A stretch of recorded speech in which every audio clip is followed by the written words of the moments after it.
Bila shaka wewe ni mzima wa afya popote ulipo, natumai unaendelea vyema kabisa, nami nakusalimu assalamu alaikum. Amani kufikie popote ulipo, peace be upon you. Mwendelezo wa mazungumzo yetu ni mwendelezo wa kile kinachoendelea Mashariki ya Kati, kwa sababu nilikuahidi nitakupasha hili tukio mwanzo mpaka mwisho, kila kinachozungumzwa, kila kinachoendelea.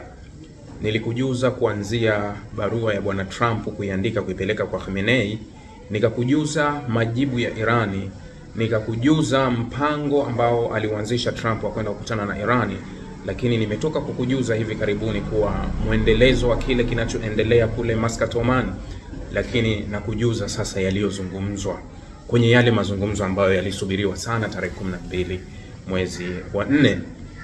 Mazungumzo ya nyuklia kati ya Marekani na Irani ambayo yamekuwa na ugumu sana kwa sababu ni miaka mingi ilipita. Matumaini mengi tuliyaweka wakati wa utawala wa Joe Biden, kwa sababu bwana Biden alikuwa ni mmoja wa watu wa karibu wa yale mazungumzo mwaka 2015, kwa sababu yeye alikuwa ni makamu wa rais wa Barack Obama, na matumaini ya wengi yalikuwa kwa Biden kwa sababu Biden alikuwa akiyajua vizuri hayo mazungumzo, na yeye alisimamia kwa kiwango cha hali ya juu mwaka 2015 wakati Irani ikiwa na rais Hassan Rouhani.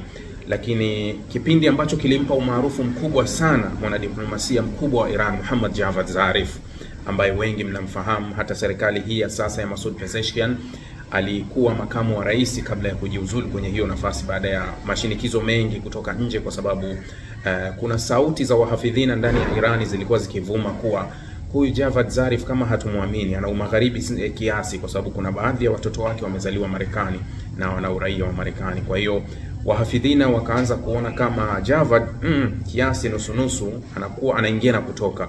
Kwa kelele zikawa nyingi, Mohammad Javad Zarif akaamua kuresign. Lakini katika mazungumzo ya 2015 alibeba bendera kubwa na sifa nyingi za kuwa mtu ambaye aliwachachafya sawa washirika wa magharibi katika yale mazungumzo, na ndio sababu Israeli ililalamikia Marekani wakati huo kuwa haya mazungumzo yameipendelea zaidi Irani kuliko upande wetu ambao tumekuwa tukihitaji kupendelewa.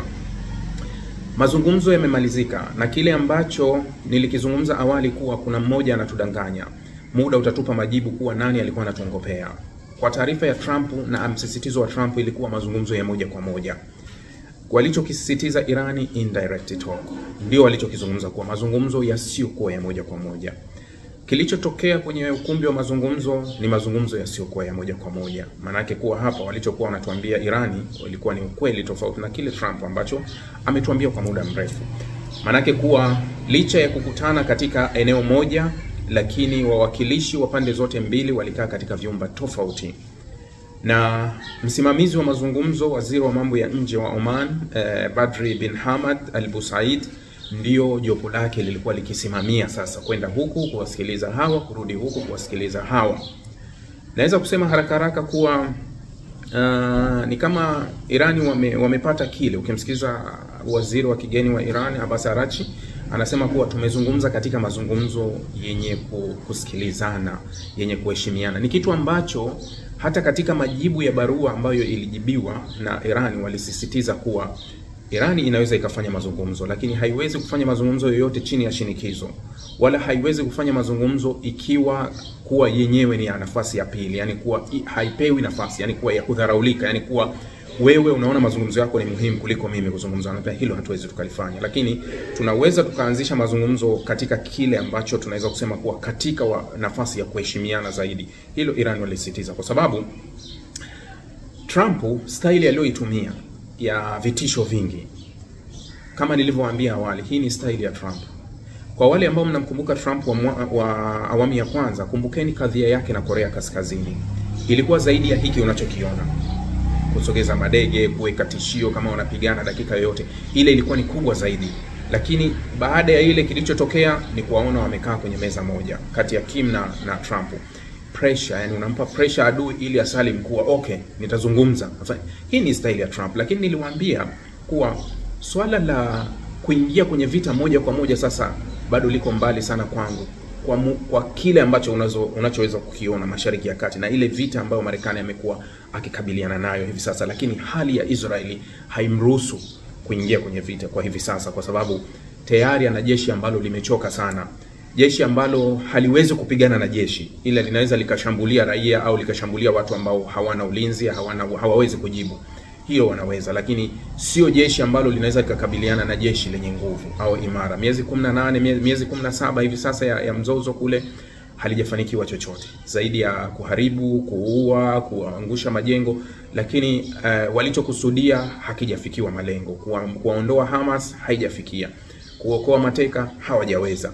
Kwa hiyo mgomo wa ndani wa jeshi ambao niliwaambia hivi juzi umezidi kufukuta, kwa sababu tayari maafisa 1000 wamefutwa kazi, na si tu kwa wamefutwa kazi maafisa 1000, lakini wameambukiza kile kirusi kwa maafisa wengine. Kuna maandamano makubwa yanakuja ya Israeli. Kitengo cha wanafunzi wa kijeshi watafanya maandamano ndani ya hizi siku 2 kushinikiza kile ambacho mabosi wao au wale wakubwa wao walisaini na wakaleta mgogoro na jeshi la Israeli, hata kufutwa kazi. Maandamano haya ya kijeshi ambayo ya vyuo vya kijeshi vya Israeli yanahusu kumaliza vita. Wanasema vita ni ya kisiasa, hatuwezi kuendelea na hii vita. Kwa hiyo ukiangalia hii nafasi kuwa wale wazoefu wengi wa vita tayari wana mgogoro na Netanyahu, na tayari jeshi limechoka kweli kweli. Tayari kuna kundi kubwa la wanajeshi waligoma kurudi Gaza katika kipindi hiki, kwa tumechoka na vita, kwa sababu ni vita ya muda mrefu ambayo imejeruhi, imeua, imeleta madhara makubwa bila sababu yoyote, huku wengi sasa wanaamini kuwa ni vita ya kisiasa zaidi. Sasa hii ni Israel, lakini ukienda wa Marekani kuwa kujiingiza kwenye mzozo mkubwa na nchi yenye nguvu, Marekani ni kitu ambacho huwa hakubali. Mara kadhaa nimewaambia kuwa Western walivyo huwa hawapendi kukabiliana na nguvu yoyote yenye nguvu ambayo inaweza ikawasumbua. Sasa sikwambii kama waliweza kuingia Yemen kwa kushirikiana, sikwambii kama waliweza kuingia Syria kwa kushirikiana, sikwambii kuwa wameweza kuingia Libya kwa kushirikiana, halafu uniambie kuwa wanataka kwenda kukabiliana na Iran. Kati ya Marekani na Israeli wawili tu waende kukabiliana na Iran. Hilo haliwezi kutokea. Marekani kuingia kukabiliana na Iran pale itapokuwa halisi, ataingia na NATO kama kawaida yao, atawashawishi ni lazima tuingie kwa pamoja ili tuwe tuna nguvu kubwa ya kufanya hivyo. Lakini kwa Marekani kuamua mwenyewe kuwa niende nikakabiliane na Iran katika kipindi hiki, anafahamu matokeo yake. Katika kipindi ambacho Marekani iko kwenye vita kubwa sana ya kiuchumi, mpaka unamuona Trump anarusha taulo kwa Uchina. Jana anatangaza kuwa katika zile kodi alizozoweka kwa China 145%, amefuta kodi kwenye vifaa vya kielektroniki, smartphone na mambo mengine, computer, chips na vingine, zote amefuta. Ni taratibu atafuta. Kila kitu atafuta, kwa sababu hii ni vita ngumu sana ambayo anakabiliana nayo ya kiuchumi.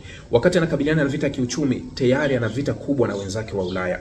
Kuna mazungumzo hivi sasa ya China na Ulaya kurekebisha masuala ya kibiashara na kodi. Manake kwa Ulaya wanatoa ishara za kwenda kufungua soko lao, kwa hasa kuhusu gari za umeme za Uchina, kwa sababu mara nyingi Ulaya soko lao lilikuwa lina flodi gari za umeme za Marekani. Sasa Marekani na Ulaya tayari wanakiana kodi zisizokuwa na heshima. Tayari Ulaya wanatazama kuwa ni bora tumfungulie Uchina sasa lango lake aweze kuingia. Wakati EU kwa miaka mingi walikuwa wamemfungia Uchina kuwa hauwezi kupitisha magari yako, akaweka kodi kubwa, na China akawa anatumia nchi 2 tu zilizo Ulaya kwa ajili ya kutafuta uchochoro wa kupitia, kati ya Serbia na Hungary, ndio akawa anajaribu kupitia pale niweze kuingia Ulaya. Sasa hili ni analokabiliana nalo Marekani kwa sasa. Nje ya hapo, halafu huyu Marekani hivi sasa aje akabiliane na Irani kwenye vita ngumu, na Irani nchi ambayo iko heavyweight, yani ni nchi ambayo sio Yemen, ni nchi ambayo sio Afghanistan, ni nchi ambayo sio Libya. Unakuja kukabiliana nayo kwa kijeshi, kwa nchi ambayo tayari imejipanga, nchi ambayo ina uwezo wa hali ya juu, nchi ambayo huwezi kusema hii naenda kumtoa mtu mara moja, yani niende nikapigana naye nimtoe mara moja. Ni kitu ambacho wakati unamtoa na wewe utakuwa tayari huna miguu yote. Kwa hiyo ilikuwa ni vigumu sana kwa Marekani Trump kuchukua lile la kwake. Sasa angalia kuwa katika mazungumzo Irani walienda kuweka mstari katika vitu ambavyo hatutaki mjadala. Hatutaki mjadala kujadili kuhusu ukubwa wa jeshi letu. Ni kitu ambacho mara nyingi wamekuwa kikizungumza kama kitu ambacho Urusi anakitumia kwa Ukraine, kuwa nataka kumaliza vita lakini ukubwa wa jeshi la Ukraine upungue. Hayo ni ambayo Urusi anataka kuwa, yani jeshi la Ukraine lipunguzwe nguvu. Sasa na katika haya makubaliano Israel alipendekeza kuwa ukubwa wa jeshi la Irani uondolewe. Lakini kingine Israel alichopendekeza kwenye haya makubaliano kuwa ni lazima mpango wa nyuklia wa Irani uende kuwa zero kama ulivyokuwa wa Libya mwaka 2003, yani ufutwe rasmi. Irani alipiga mstari akasema kuwa hatutojadili kuhusu nyuklia yangu kufutwa, hatutojadili kuhusu jeshi langu, na hatutojadili kuhusu proxy wangu, yani wale wafuasi wake waliopo Mashariki ya Kati, Hamas, Hizbullah, Wahuthi na wengine. Anasema hakuna mjadala. Mjadala wetu utaenda kujikita kwenye sehemu moja tu, kuhusu mpango wa nyuklia wa kwangu. Basi hatutozungumza kitu kingine. Marekani kakubali, anasema okay, sawa, tutakutana kwenye mazungumzo yajayo ambayo yatakuja wiki ijayo, huenda Jumamosi ijayo tukashuhudia mazungumzo mengine. Lakini upande zote mbili zimejibu kuwa wamezungumza vizuri na wamezungumza kwa kuheshimiana. Kwa hiyo tunaweza tukaona mazungumzo mapya na mlango mpya.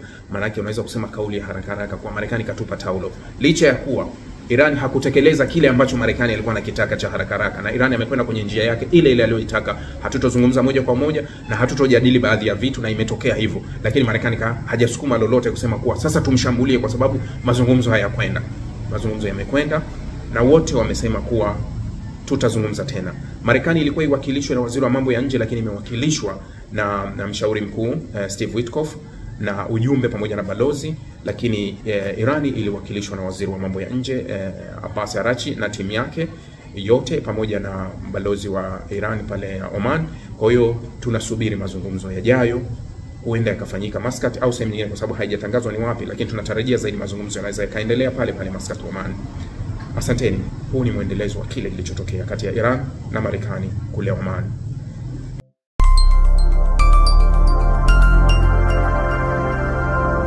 Rahby Digital, haki na ukweli.